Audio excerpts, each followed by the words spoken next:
odamlarni qilgan gunohiga nimaga bolasi javob berishi kerak aytinglar. Адамдардын күнөөсү үчүн эмнеге баласы жооп бериши керек?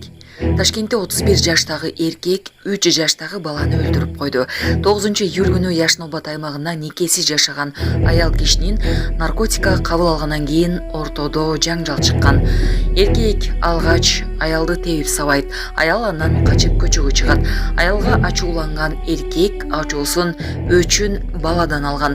Жыйынтыгында аялдын биринчи никесиндеги 3 жаштагы баласынын желке жана баш жана көздөрүнө 12 жолу бычак сайып, каргашалуу окуядан соң иш жашырып кетет. Андан соң бала ооруканага жетпей, наристе каза болуп калган. Анын энеси да наркоман экени аныкталды. Өзбекстан Республикасынын Яшнобат аймагынын прокуратурасы тарабынан шектүү колго төшүрүлүп, кармалып камалды.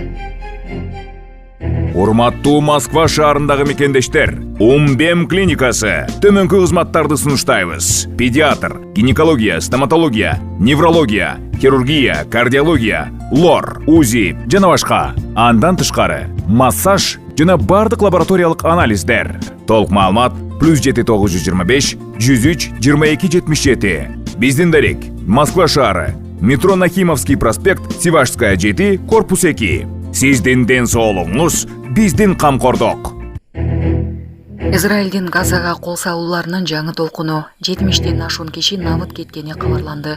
Израиль аскерлери Газа тилгесинде түштүгүндө жайгашкан Хан Юнус шаарына жакын жердеги Ал-Маваси аймагын бомбалоодо 70-тен ашуун киши набыт болуп, 300дөйү жаратар болгон. Бул тууралуу чет элдик басылмалар жазды. Газанын саламаттык сактоо министрлиги көптөгөн жаратарлардын Насир ооруканасына оор абалда келгенин билдирди.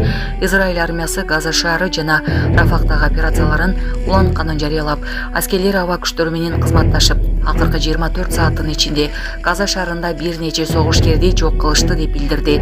Жабыркагандар башка аймактарда да катталды.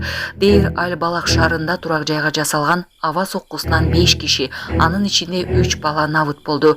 Жергиликтүү саламаттык сактоо органдарынын маалыматы боюнча, Израилдин Газа тилкесин басып алган 9 айдан ашык убакытта 38.300дөн ашуун палестиналык набыт болгон. Алардын көбү аялдар жана балдар, ал эми 88.300дөй киши жаракат алган. Булак Субергешев. Жалал-Абадта суусундук саткан жайда газ баллон жарылып, бир кыз каза тапты. Бүгүн 13-июлда саат 10:00 чамасында Жалал-Абад шаарында суусундук саткан жайда газ баллон жарылып, бир адам каза болду.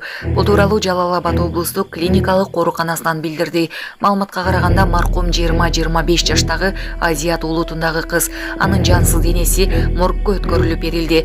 Газ баллондун жарылуусунан дагы 5 адам жаракат алганы маалымдалды. Учурда кырсыктын жабыркагандардын баары дарыгерлердин көзөмөлүндө. Ростовдогу мунай базада Украинанын учкуч сузуучу аппараттардын чабуулунан улам өрт чыкты.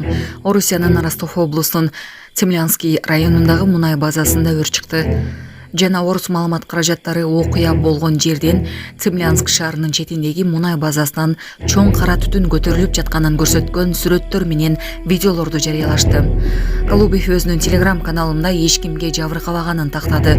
Өрт өчүрүүгө 49 адам жана 14 техника тартылган. Андан соң Цемлянский районундагы мунай базасындагы өрт өчүрүлгөнүн бийлик өкүлдөрү билдирди.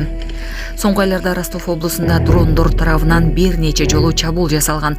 Маселен 9-июлга караган түнү облустун үстүнөн 21 учкутсуз учак жок кылынса, 5-июлга караган түнү 10 учкутсуз учак жок кылынды. Июнь айында Ростов облусунун Азов шаарында мунай базасындагы өрттү өчүрүү 3 күнөн ачык убакыт кетиришкен.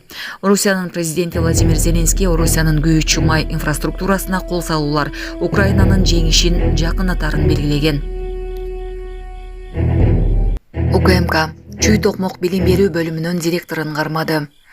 Чүй токмок билим берүү бөлүмүнүн директору пара алууга шектелип кармалды. Бул тууралуу бүгүн 13-июлда УКМКдан кабарлады.